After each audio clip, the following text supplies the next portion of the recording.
ஒரு படம் வந்து ட்ரெய்லருக்கு மேலே நல்லா இருக்குன்னு சொன்னால் இந்த படத்தை நம்ம சொல்ல முடியும். சரி, நம்ம ஆர்த்திக் ரவிச்சந்திரன் வந்து பக்காவாக தெரியும். இவர் வந்து Ajith sir fan. Ajith sir தான் வந்து சில இடத்துல இந்த ட்ரிபிள் எல்லாம் கீழே வந்து கிடக்கும்போது அவர் தான் தூக்கி விட்டாருன்ற விஷயம்லாம் எல்லாருக்குமே தெரிஞ்சது. ஸோ என்ன பண்ண போகிறான்னு பார்த்தோம்னா ஃபஸ்ட் ஹாஃப் வந்து அப்படியே ரன் ஆகுது.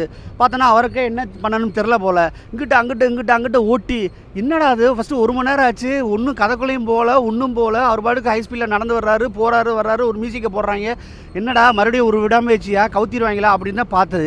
ஆனால் அந்த இன்டர்வல் போர்ஷன் இருக்குதே, ஒரு 10 நிமிஷம் நம்மளை மிரட்டிட்டாங்க. என்னென்னா கலக்குன்னு கலக்கிட்டாங்கன்னு நம்ம சொல்ல முடியும் இன்டர்வல் போர்ஷனை. அதில் வந்து பார்த்தீங்கன்னா தளபதியோட டைலாக் போட்டு ஐ ஆம் வெயிட்டிங்னு சொல்லிட்டு ஸ்டார்ட் பண்ணுறாப்புல. அங்கே அடித்த ஃப்ரேம் இன்டர்வல் முடிஞ்சு ஃபஸ்ட் ஃப்ரேம்லேருந்து லாஸ்ட் ஃப்ரேம் வர படம் பறக்குது ஸ்பீடு. எங்கேயுமே உட்காந்து டாக்கி போர்ஷன்லாம் இல்லை. ஃபுல் அண்ட் ஃபுல்லாக ஆக்ஷன் போர்ஷனு, ஸ்டைலாக நடந்து வர்றது, காஸ்டியூம்ஸு, அது இது எல்லாத்துக்கும் வச்சுருக்காங்க.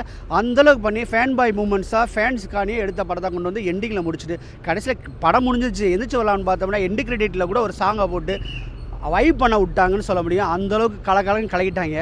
ஒரு படம் வந்துச்சு, ஏஐ பண்ண போகிறேன் அப்படின்னு சொல்லிட்டு ஒரு பெரிய ஹீரோவை வந்து ஏஐ பண்ணி வச்சு செஞ்சு கோட்டுன்னு வச்சு செஞ்சு என்ன சொல்கிறது, கிரேட்டஸ்ட் ஆஃப் ஆல் டைமை வந்து அவரை காலி பண்ணிவிட்டு போங்கடான்னு சொன்னாங்க.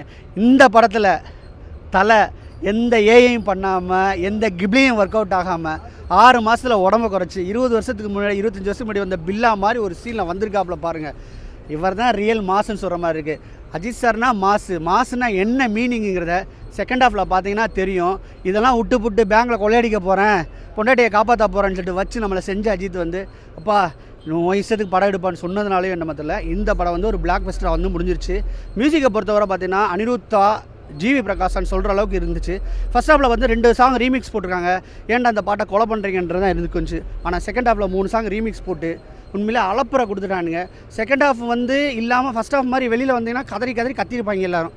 செகண்ட் ஹாஃப் அப்படியே நம்ம ட்ரெண்டாக மாற்றிட்டு ஒரு படமுடைய சக்ஸஸ் வந்து கிளைமேக்ஸில் வந்து நம்ம சோகமாக எழுந்திரிச்சு வர்றோமா, நம்ம சிரிச்சிட்டு வர்றோமா, நம்ம என்ஜாய் பண்ணிட்டு வர்றோமா, நம்ம வந்து கடுப்பாகி வர்றோமாங்கிறத பொறுத்தே இருக்கும். இந்த படத்தில் கிளைமேக்ஸ் வந்து ஓரளவு நல்லா பண்ணதுனால நம்ம சந்தோஷமாக வந்தோம். இது வந்து ஒரு பெரிய பிளாக் பஸ்டர். எல்லோரும் சொல்கிற மாதிரி 1000 கோடிலாம் அடிக்காது, 300 கோடி இந்த 5 நாளில் கன்ஃபார்ம் அடிக்கும். ஏன்னா ஃபேன்ஸ் எல்லாம் ஃபீல் பண்ணிடுவாங்க. பெரிய ஆர்டிஸ்ட்டு போட்டு நம்ம லோகேஷ் மாதிரி ஹிந்தியில் 2 பேர், தெலுங்கில் 2 பேர், கன்னடத்தில் 2 பேர், மலையாளத்தில் 2 பேர்லாம் போடாமல் டீசெண்டாக தமிழ் பீப்புள்ஸ்க்கானியே இந்த படம் பண்ணியிருக்காங்க. ஒரு செம்ம படம், செம்ம வைப்பு. ஆர்த்திக்கோடைய அடுத்த சக்ஸஸ்ன்னு சொல்ல முடியும். அடுத்த படம் கண்டிப்பாக ஆர்த்திக் தான் பண்ண போகிறாரு. அப்படி இல்லைன்னா நம்மளுக்கு விஷ்ணுவர்தன் கையில் கொடுக்கலாம் அஜித்தை. அதனால் வந்து கண்டிப்பாக இதுதான் வந்து ஓரளவு கண்டிப்பாக பார்க்கலாங்கிற படம்.